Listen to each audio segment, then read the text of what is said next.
sejahtera Bapak Ibu, saudara-saudara yang dikasihi oleh Tuhan Yesus. Kita berjumpa lagi. Saya ajak Bapak Ibu saat ini, mari kita bersaat teduh. Mari kita berdoa. Tuhan Allah kami, Tuhan Yesus, kami bersyukur, kami berterima kasih. Tuhan Allah senantiasa menyertai hidup kami. Saat ini di dalam saat teduh, kami memohon berkat Tuhan. Di dalam Tuhan kami Yesus Kristus kami berdoa. Amin. Bapak Ibu, saudara-saudara yang dikasihi oleh Tuhan Yesus Kristus, dalam hidup berelasi sebagai makhluk sosial, tentu satu dengan yang lainnya bisa berbeda dan bahkan juga tanpa disengaja bisa terjadi sesuatu yang bagi kita tidak menyenangkan. Entah itu yang dilakukan oleh orang lain kepada kita atau kita yang melakukannya kepada orang lain. Bahkan mungkin kita juga pernah berucap ataupun mendengar ada orang yang memberi batasan atas perilaku tindakan yang diperbuat oleh orang lain sampai 3 kali. Sudah 3 kali dia terus menerus menyakitiku. Yang ketiga ini tidak akan kuampuni lagi. Mungkin kita pernah melakukan hal seperti itu. Atau kita pernah mendengar teman, kawan, saudara kita berucap seperti itu. Ya, seringkali kita membatasi untuk kita bisa mengampuni, mengasihi. Seringkali kita lebih memilih menyimpan sakit hati dan mendendam.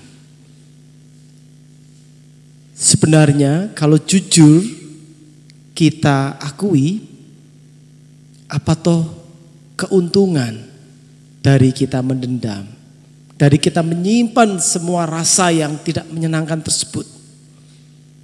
Apakah betul kita bisa berbahagia dan berelasi dengan baik? Tidak. Kita malah akan tersiksa dan menyiksa diri. Pernahkah kita membayangkan Allah yang kita sembah adalah Allah yang mendendam? Mari kita hitung berapa banyak kita berbuat yang tidak baik, tidak benar, tidak seturut dengan apa yang Tuhan kehendaki, jauh dari tindakan kasih. Apakah kurang dari 3 kali? Bisa jadi lebih dari 3 kali. Pernahkah Allah membatasi sampai 3 kali? Mampukah kita dibatasi? Saya yakin kita tidak mampu. Sungguh berbahagia sabda Allah di dalam kitab Mazmur, sebagaimana yang diucapkan oleh si pemazmur. Mazmur 130 ayat yang ketiga saya bacakan. Jika engkau ya Tuhan mengingat-ingat kesalahan-kesalahan Tuhan, siapakah yang dapat tahan? Ini ucapan jiwa, pengakuan hati si pemazmur. Tidak ada yang mampu, tidak ada yang tahan. Ketika Tuhan Allah mengingat-ingat kesalahan kita, apalagi membatasi kita. Tidak ada yang mampu. Bahkan tidak ada satupun manusia yang bisa sebagaimana kita lakukan kepada orang lain. Sampai 3 kali saja.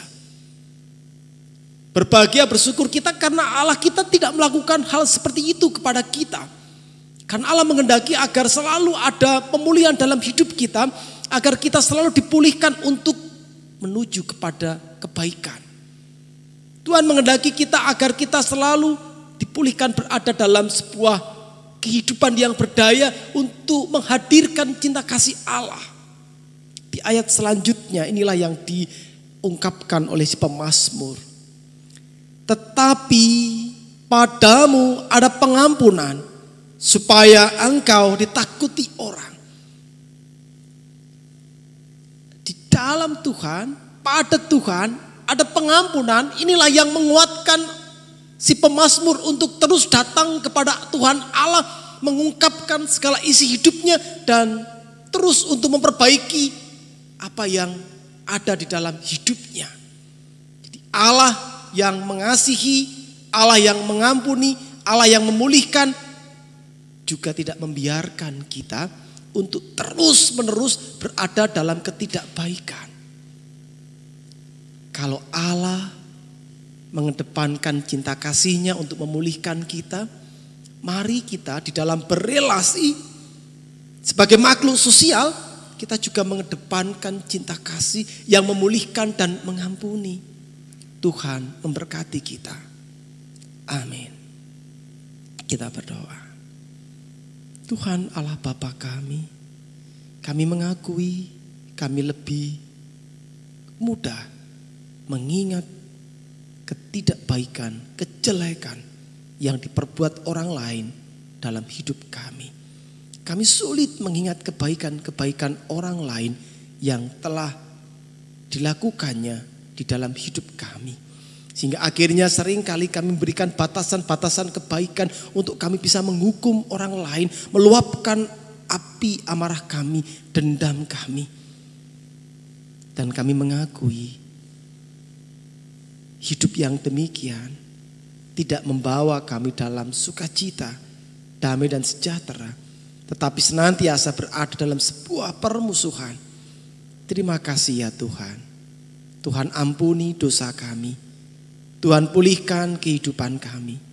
Dalam Tuhan Yesus kami berdoa. Amin.